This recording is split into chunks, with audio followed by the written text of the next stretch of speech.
자기 십자가를 질 수 있나라고 하는 제목으로 하나님의 말씀 증거하겠습니다. 올해는 소가교회 우리 세워주신 60주년 기념 주간으로 지킬 예정입니다. 정확하게는 61년째입니다. 그동안 참 여러 일들이 있었습니다. 이야기 들어보니까 보통이 아닌 마을에서 보통이 아닌 핍박과 또 보통이 아닌 교회가 이렇게 아름답게 지어졌습니다. 또 10명의 목사님, 선교사님들이 나오셨고요. 이제 11명 되네요. 또 하나님께서 주신 그 은혜가 너무나 귀하고 합니다. 때로는 인간적인 모습들도 있었을 것이고 또 실망과 좌절감도 맛보아야 될 때가 많았을 겁니다. 그런 가운데 60년이 지나니까 박해하는 분들도 다 이미 세상을 떠나고 또 그 가운데서는 예수님을 하나님께서 믿게 하시고 또 우리 교회에 나오시다가 또 천국 가시는 분들도 많았고 또 하나님께서 또 아름다운 교회를 세워주셔서 또 하나님께 예배드릴 수 있도록 해주신 은혜가 너무나 귀합니다. 소아교회에 지금까지 오게 하신 것은 또 전적인 하나님의 은혜고 하나님의 인도하심입니다. 60주년을 맞이하는 우리에게 주시는 하나님의 말씀이 뭘까? 또 사순절입니다. 사순절을 또 맞이하면서 우리에게 주시는 하나님의 말씀은 뭘까? 뒤돌아보고 또 앞으로 가야 될 때 생각해보면 그것은 우리 성도로서의 십자가가 있는가라고 하는 것입니다. 이 십자가는 누가 대신 지어주는 십자가가 아니기 때문에 자기 십자가입니다. 자기가 져야 할 십자가고 이 십자가는 우리 소가야 교회 성도들이 함께 져야 될 십자가이기 때문에 저희 방산교회에서 이 십자가를 대신 지어주실 수가 없습니다. 수양교회에서 대신 지어줄 수가 없습니다. 연합회에서 이 십자가를 대신 지어준다 있을 수 없는 일입니다. 마치 몸이 아프면요, 요즘 감기 조심하십시오. 감기가 굉장히 독한 것 같습니다. 몸이 아프면 내가 너한테 돈 줄게, 감기 좀 대신 좀 아파도 이렇게 말할 수가 있는 게 아닌 것처럼 이 십자가는 자기 십자가입니다. 그래서 소가교회 성도가 소가교회의 십자가를 지고 나아가는 것은 당연하다라고 하는 겁니다. 성도로서는 자기 십자가가 분명히 있어야 됩니다. 반드시 져야 할 십자가입니다. 십자가를 우리는 다른 말로 하면 사명이다 이렇게 표현할 수 있습니다. 사명이 없다면 십자가도 없는 것입니다. 십자가가 없다면 상급도 없고 영광도 없겠죠. 사명이 없으니까 할 일도 없는 것입니다. 주님을 믿고 주님을 위해서 살려고 하는 신앙을 갖지 않았다고 한다면 그런 십자가도 없었겠지요. 그러나 우리가 예수 그리스도를 주인으로 섬기고 하나님을 믿겠습니다 이렇게 살아가려고 하면 여러 가지 어려움도 있었고 핍박도 있었고 무시도 있었을 것이고 이루 말할 수 없는 어려움들이 우리에게 있는 것입니다. 여러분 교회에 올 때 차를 타고 오신 분들도 계시지만 걸어서 오시는 분들도 있습니다. 어디 갑니까? 누가 봐도 어디 가는 줄 압니다. 교회 가는 것이죠. 교회 갈 때 오실 때 당당하게 오시기 바랍니다. 저는 그게 사명이라고 생각합니다. 왜냐하면 시골일수록 낯가림이 심한 것 같아요. 그죠? 낯가림이 심하기 때문에 교회에 올 때 기쁘고 즐겁고 행복한 얼굴로 당당하게 오셔야 된다고 저는 생각합니다. 왜냐? 그것을 보는 사람들에게 전도하는 것이기 때문에 그렇습니다. 그게 우리의 사명이기 때문에 그렇습니다. 그래서 교회에 가까운데 우리 마을에 사실 때는 당당하게 걸어오셔서 성경책 탁 끼고 마을 끝에서 마을 끝으로 이렇게 걸어오셨으면 좋겠습니다. 물론 진주에서 이렇게 오실 때는 진해에서 이렇게 오실 때는 걸어올 수도 없지만 이렇게 오실 때 당당하게 이렇게 성경책 끼고 이게 저는 사명이라고 생각합니다. 주님을 믿지 아니했다고 한다면 그냥 고생이겠더니 하고 넘길 수 있는 것들도 예수님을 믿기 때문에 주어진 사명, 지어진 짐, 낯가림들이 참 많았다라고 하는 것입니다. 하나님께서 다 갚아주실 줄 믿습니다. 우리가 잘 아시던 사도 바울은 눈이 나빴던 것 같습니다. 그래서 그것을 낫게 해달라고 기도를 했습니다. 왜냐하면 다른 사람들의 병은 다 고치는데 본인의 눈 나쁜 거는 못 고치는 거예요. 그러니까 하나님께 기도했습니다. 주님, 다른 사람의 병은 안전병이 들고 죽은 사람들도 다 일어나는데 왜 제 눈 좀 고쳐주세요? 기도했는데 하나님께서 뭐라고 대답하셨냐? 네 은혜가 내게 족하다. 이 말씀을 주셨습니다. 허락을 안 하시는 거죠. 눈을 안 고쳐주시는 거죠. 그런데 그 말씀을 듣고 난 다음부터 바울은 자기의 연약함에 대한 생각이 완전히 바뀝니다. 고린도 후서에 보면 11절에 내가 만약 자랑할 것이 있다면 부득불 자랑할진대 나의 연약함을 자랑하겠다. 나의 눈 나쁜 것을 오히려 자랑하겠다라고 고백하기 때문에 그렇습니다. 육신의 질병 하나 때문에 바울에게 있어서는요, 굉장한 사고의 전환점이 온다라고 하는 겁니다. 눈이 나쁘면 눈 나쁜 것 때문에 사람들은요, 열등감을 가지는 것 같아요. 귀가 안 들리면 귀가 나쁜 것 때문에 열등감을 가진 것 같아요. 키가 작으면 키가 작다고 그러고, 얼굴이 안 예쁘면 얼굴 때문에 그렇다고 그러고, 그죠? 그 열등감을 가졌을 때 그걸 지적하십시오. 지적 한번 해보면 화를 냅니다. 왜? 열등감을 가지고 있는 아픈 상처이기 때문에.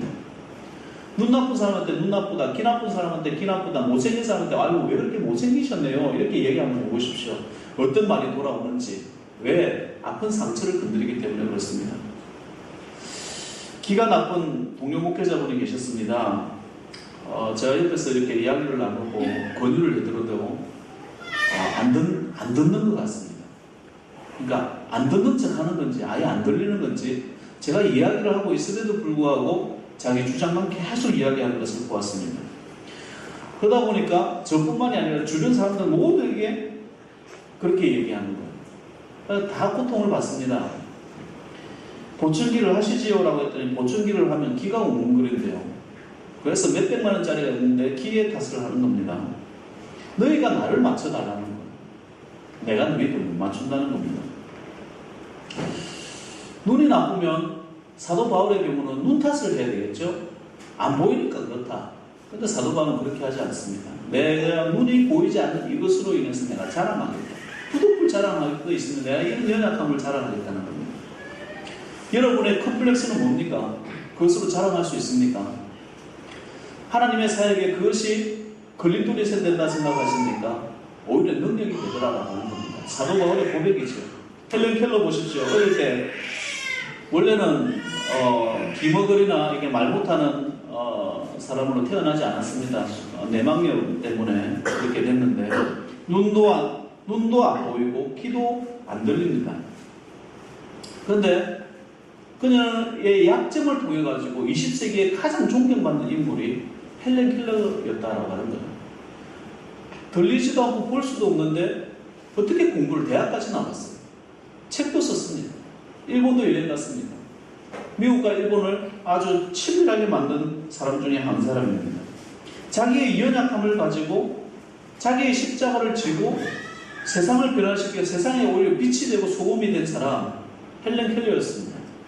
이것이 헬렌 켈러의 모습을 보면서 이 크리스찬이죠. 우리의 모습은 어떠해야 되는지를 보여주는 것입니다. 이 세상에서 가장 아름다운 것은 보이거나 만져질 수 없다. 그것들은 오직 마음속에서 느껴질 것이다. 헬렌 켈러. 유명한 말이죠. 누가 그런 이야기를 했습니다. 목사님, 제게는 새벽 기도가 그런 십자가입니다. 왜 십자가가 됩니까? 물었더니 왜 그렇습니까? 아침에 잠이 많다는. 여러분, 그거는 십자가가 아닙니다. 아침에 늦게까지 자는 것은 그 자체가 정상적인 연약함이 아니라 몸에 배인 잘못된 습관에서 나오는 것이죠. 육체의 폐역 때문에 오는 십자가를 십자가라고 말하면 안 됩니다.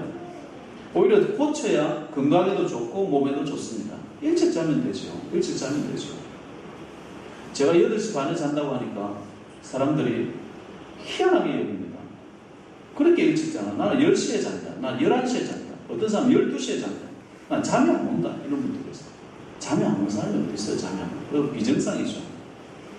일찍 자면 일찍 일어나게 되어져 있고요. 일찍 자면요, 새벽에 첫 공기 마시면서 주님 만날 수 있는 시간이 기다리고 있습니다. 자기의 삶을 바꾸는 것이, 그러면 좋은 것이 기다리는 거죠. 이런 걸 십자가라고 말하지 않습니다. 저는 위장이 나쁩니다. 평생 위장이 나빴습니다. 신경을 많이 써서. 이런 걸 십자가라고 말하지 않습니다. 신경을 너무 쓰고 걱정, 근심, 염려 때문에, 이런 것 때문에 자기 위장이 탈났다고 한다면 많이 먹는 습관들, 신경 쓰는 습관들, 나쁜 잘못된 옛 습관들을 고쳐나가야 되죠. 오히려 십자가라고 하면 어떤 걸 십자가라고 하겠습니까? 주님께 더더욱 나아가려고 노력하는데, 주님께 예배드리려 노력하는데, 거룩한 습관들이 몸에 배게 노력하는데 그것을 몸부림치면서 나오는 거. 그렇게 하면 할수록 다른 사람이 핍박하고 가족들이 핍박하고 주변 사람들이 핍박하고 주변 사람들이 질투와 또 질소와 그렇게 웃음거리가 될 때 그래도 내가 주님 붙잡습니다. 주님께 나아올 수 있는 거. 이런 게 십자가입니다. 그게는 분명히 십자가를 의지하면서 오는 고통이 바로 나의 사명이 되어지고 십자가가 되더라라고 하는 겁니다. 우리 교회는요, 젊어서 아이들 교회 간다고 얼마나 때리고 호통친 사람들이 많은지 모릅니다. 우리 마을이 보통 마을이 아니었거든요. 그 중에 한 분도 여기 이미 교회 나오시고 계시고 열심히 신앙을 잘하고 계시지만 본인도 예수 믿기 여기까지 오기까지요, 자녀들의 기도가 엄청나게 있었던 거예요. 20년, 30년. 그분 이제 근사님이 다 되셨어요. 하도 교회 온다고 두들겨 패니까 어느 날 너무 두들겨 패니까 그 개 구멍이 있었나 봐요. 집에 개 구멍으로 도망을 갔다는 거예요. 주무실 때 들어갔다는 거예요. 그렇게 두들겨 맞으면서 예수님 믿었습니다. 예수님께 예배함으로 두들겨 맞는 이런 거 십자가입니다. 근데 그 십자가가 이겨서 다들 권사님 되시고 남편 장로님 만들고 어머님, 그 두들겨 패던 어머님 지사님 만드셨어요. 야, 이런 게 십자가입니다. 20년, 30년 기도했답니다. 이번 명절 때 부모님 뵙고 자녀들 위해서 기도 많이 해주세요 라고 했습니다. 지금 현재는 아버지는 은퇴하시고요. 이제 아버지는 보니까 기도의 사람 되셨어요. 예, 저 새벽 기도 빠지지 않고 기도하시고 열심히 기도합니다. 어머니 왜 새벽 기도 안 나가세요? 잠도 안 오실 텐데. 그랬더니 나는 적당히 하란다 이러시고. 왜요? 젊을 때 너도 낳고 교회 간다고 너가 아버지가 얼마나 나를 핍박했는지 그 핍박 때문에 내가 지쳐가지고 그럼 알았다고 해서 그 뒤로 내가 별로 기도 안 한다. 어머니 그러지 마세요. 찬찬히 설명해 드렸어요. 아들 삼형제가 목사 아닙니까? 두 사람은 교수 아닙니까? 다들 기도해 주시는, 어머니 기도해 주시는 걸로 우리가 살아가는데 기도해 주셔야죠. 언제는 회복하시고 기도하십시오. 기도하십시오. 젊어서 하던 기도하십시오. 그게 십자가입니다. 왜? 목사가 3명이나 있다고 하는 것은 그거는 자랑이 아니라 십자가입니다. 우리가 부모한테 잘합니까? 뭐한테 잘합니까? 딸이 2명이 있어요. 딸이 2명 있고 아들이 하나 있으면 금메달이라고 그러죠. 딸 2만 있으면 은메달, 아들 2만 있으면 목메달. 그죠? 목사 아들 3명입니다. 이건 십자가예요. 이건 죽음입니다. 아무것도 아니거든요. 용돈도 드릴 수도 없어요. 목사 아들 3명이면요, 찾아보지도 않습니다.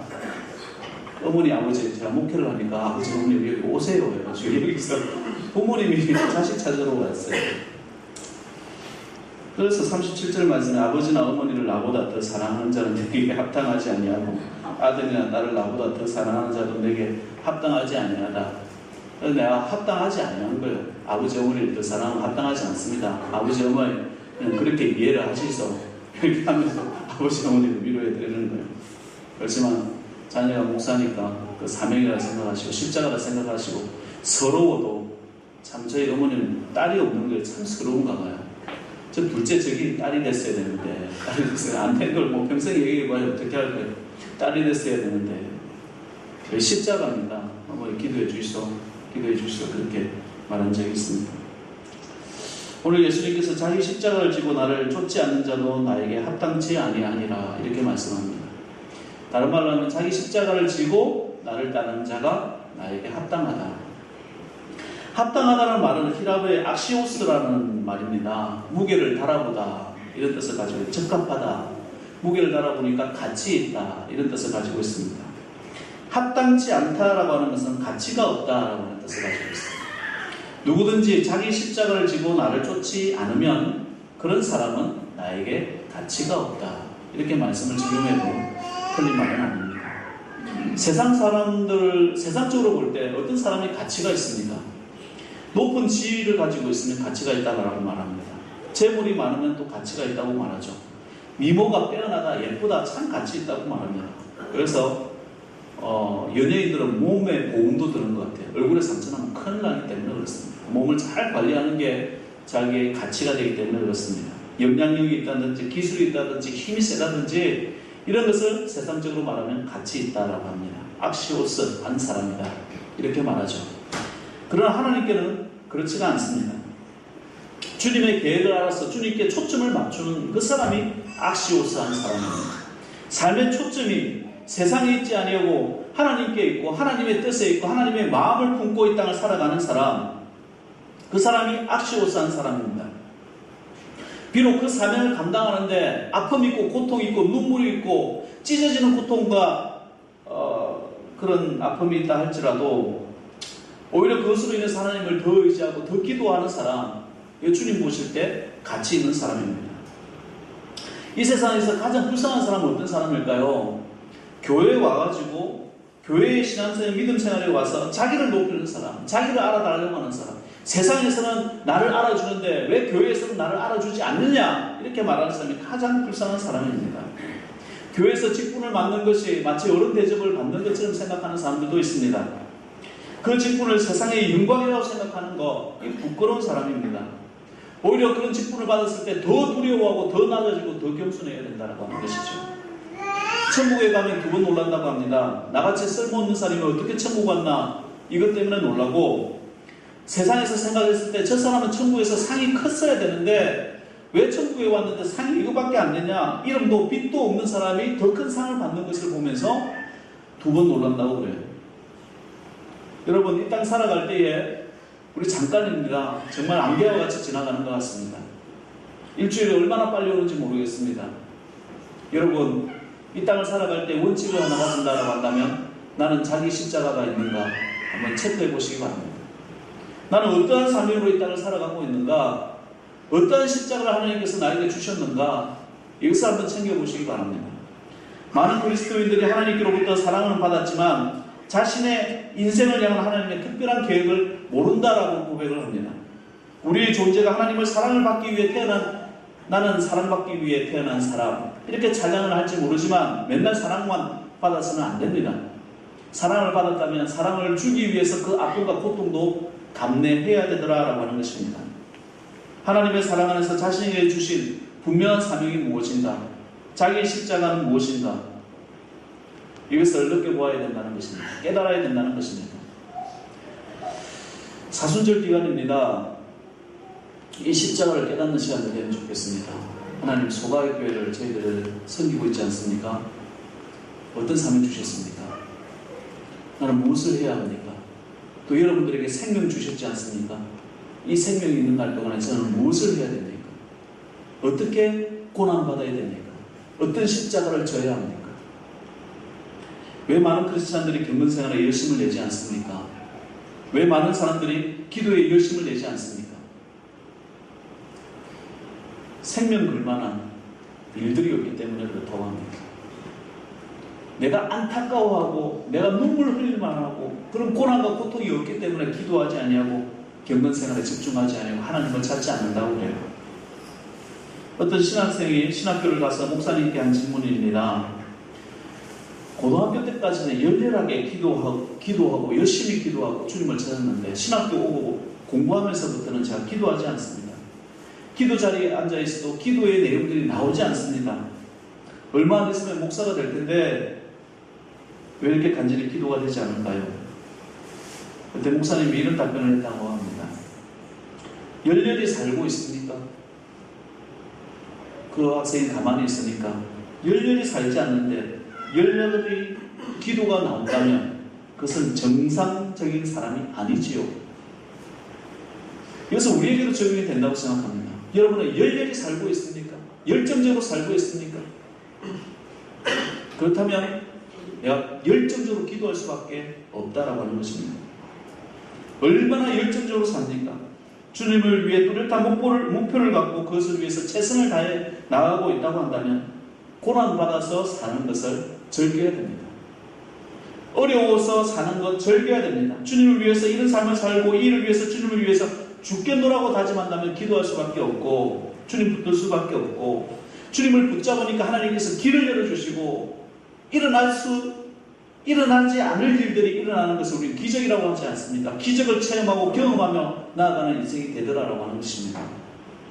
자기 십자가가 없는 사람의 삶의 특징은요, 절제도 없고 열렬한 기도도 없습니다. 특별한 고통도 없고요, 신앙생활도 특별히 변화도 없고 뭐 이렇게 다이나믹하지가 않는 것이죠. 그냥 그렇게 살아가는 것입니다. 그러나 자기 십자가를 가진 사람들은 눈물이 있습니다. 피눈물이 있습니다. 어려움이 있습니다. 어떻게 보면 세상에서 고통당하고 비난받고 부끄러움 당하고 별일들이 다 일어나는 일들이 생긴다라고 하는 것입니다. 저는 한동대 김영길 총장 부부를 보며 십자가의 길을 한번 상상해보곤 합니다.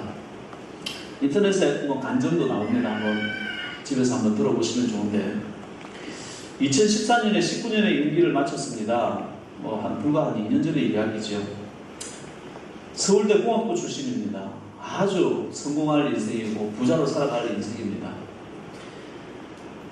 카이스트 공대 교수로 있다가 한동대 총장을 좀 맡아달라는 이유로 이제 맡기로 결정을 다 했는데 한동대를 세우던 재단 이사장이 부도가 납니다. 그때부터 고생 시작이었다는 거예요. 한동대 내려가 보니까 건물 딱 2동이었답니다. 2동이어서 그 건물과 그것을 가지고 부부간에 열심히 모금하고 활동하고 별 노력을 다 했다는 것이죠. 19년 동안 고생이 시작이 되고 부도가 났고 그래서 유명한 말을 하죠. 대학이 이렇게 돈이 없는 것도 기적이다. 그리고 시작을 합니다. 공부해서 남주자라고는 모토 아래서 세계를 변화시키는 학생들이 되자고 시작한 기독교 대학입니다. 영성, 인성, 지성 교육을 바탕으로 시작을 하는데 포항에 세워졌죠. 포항 사람들이 잘 나가니까 한동대가 기독교 대학이냐 부터 해가지고 얼마나 또 핍박을 많이 했는지 몰라요. 또 심지어 대학에 돈이 없으니까 이제 정말 잘 되고 하니까 이게 교육부에서 지원도 나갔을 거 아니에요. 그 돈을 가지고 직원들 월급 주고요. 어쨌든 학교가 운영되도록 만들어야 되지 않습니까? 그래서 쓰도록 만들었대요. 그걸 보고 때는 이때라 해가지고 누가 고소를 한 거예요. 이 총장 자르려고. 그래서 징역사를 했습니다. 54일 동안 징역 1년 6개월 받았는데 54일 동안 징역생하고 나와가지고 결국은 무죄죠. 결국 무죄 받았어요. 그때까지 수많은 들랑달랑 했고요. 감옥에 있는 동안에 스승의 날이 되니까 1800명의 학생들이 와가지고 선생님들 와가지고 스승의 은혜를 불러주었던 그입니다. 하나님의 사역들을 감당하는 데 쉬운 일이 없다라고 하는 거예요. 어려운 일 천지였다는 거예요. 은퇴 후에도 단칸방 20평이라고 들었어요. 달라는 거고 우리 인생을 이렇게 살아왔다라고 하면서 자기 사명을 19년 동안 그렇게 걸어갈 수 있었던 김영길 총장 부부. 조선일보는 그렇게 표현을 합니다. 20년도 채 안 된 짧은 이 대학 출신 중에 왜 공익 분야의 CEO가 이렇게 많은 것일까? 조선일보가 보는 한동대에 대한 평가입니다. 서울대가 전 세계 순위 몇 위 안에 못 들어갔을 때 한동대가 서울대보다 더 이렇게 순위가 높았던 기억도 납니다. 왜 그렇습니까? 자기의 사명이라고 하고 4명 총장 연임하면서 자기 모든 것을 쏟아부었어요. 은퇴금부터 모든 것을 쏟아부으면서 자기의 십자가를 생각하면서 거기서 기독교 대학을 만들어갑니다. 공부만 중요한 것이 아니라 영성이 중요하다. 이것을 모토 아래서 기도하는 사람 만들고요. 100% 교사 생활하게 만들고요. 무감독 시험, 무전공, 무학부 만들어가지고 졸업도 하기 전에 대기업에서 우리가 먼저 이 사람 데리고 가겠어. 졸업자들 80% 이상을 기업에 취직시키는 대학교 한동대학이었습니다. 한동대를 나오는 영어는 기본이에요. 10대 1이었습니다. 10대 1. 항상 10대 1이었어요. 이런 기업으로 만들기까지 총장의 눈물과 기도가 있었습니다. 아픔이 있었습니다. 감옥도 들락날락 해야 됐습니다. 많은 사람들이 세뇌 짓다가 했어요. 저 사람은 무죄 판결을 받았어도요. 우리 한국 사람들이 얼마나 치사한 줄 알아요? 무죄 판결을 받았어도 저 사람은 횡령했다. 이렇게 말하는 게 한국 사람들의 모습입니다. 그런 수모를 당해도 그 십자가의 길을 가는 겁니다. 김영길 총장 부부에는 기독교 대학 한동대의 성장이까지 그들의 피눈물, 자기 십자가가 있었습니다. 그래서 오늘날에 한동대가 있었다라고 합니다. 우리 교회 목사님 출신 가운데 우리 교회 출신 이상훈 목사님이 계세요. 아들을 한동대 학교에 시켰어요. 그 자랑 받을 만한 한동대 참 좋은 학교입니다 라고 얘기한 적이 있었습니다. 사순절 기간입니다. 정말 여러분 자신에게 자기 십자가가 있습니까? 삶의 초점에 있어서 그 일이 내 일생을 통해서 이루어지지 않으면 내가 이 세상에 사는 것이 아무 의미가 없다라고 하는 자기 십자가. 이렇게 많은 은혜를 하나님께서 베풀어 주셨는데 긴 세월이 지난 지금 내가 이 사명을 완수하지 않으면 안 되겠노라고 결단하는 자기의 십자가. 이 십자가가 우리에게 있느냐? 그 질문으로 보냈으면 좋겠습니다. 예수님은 괜히 박해와 십자가를 지신 것이 아닙니다. 그분에게는 자신이 걸어가야 할 우리를 천국으로 인도하는 그 다리가 되기 위한 십자가가 계셨습니다. 그래서 좌우를 보지 않는 것이죠. 교회는 구석구석에서 작아 보이는 일도 자신의 사명이라고 생각하고 이름도 없이 빛도 없이 울면서 기도하는 사람들을 통해서 교회가 세워집니다. 람보 같은 목회자 한 사람을 통해서 교회가 되어간다고 생각하는 것은 착각입니다. 그것은 하나님을 의지하는 것이 아니라 목회자를 의지하는 것이기 때문에 있어서는 안 될 일입니다. 우리가 주님 앞에 은혜를 받고 주님의 사랑으로서 이 땅 살아간다라고 한다면 자기 십자가를 가지시기 바랍니다. 주님과 나 사이에 너에게 주는 이 사명 반드시 완수하고 천국 와라. 이 사명을 깨달아야 된다라고 하는 겁니다. 그 사명으로 사는 것이 아름답고 축복된 인생이 되더라라고 하는 겁니다. 자기 십자가가 있습니까? 그냥 신앙생활 하는 것이 아니라 삶의 열정을 가지고 이 땅 살아갈 수 있기를 주의 이름으로 축원드립니다. 기도하겠습니다. 살아계신 아버지 하나님, 십자가는 자기가 지는 것입니다. 정확하게 자신의 사명을 깨닫고 사명에 집중하는 인생 되게 해 주옵소서. 사순절 기간 시작하고 있습니다. 사순절의 십자가 여정이 우리 인생에서 귀한 여정이 되어지게 하셔서 이 땅 살아가는데 그냥 시간 가는 대로 살아가지 아니하게 하시고 이 땅 살아가는데 세상이 원하는 대로 살아가지 아니하게 하시고 이 땅 살아갈 때에 주님이 원하시는 그 사명으로 사명에 집중하는 인생, 아름다운 인생, 축복된 인생, 강력한 인생 되어질 수 있도록 인도하여 주옵소서. 감사드리며 예수님의 이름으로 기도하옵나이다. 아멘.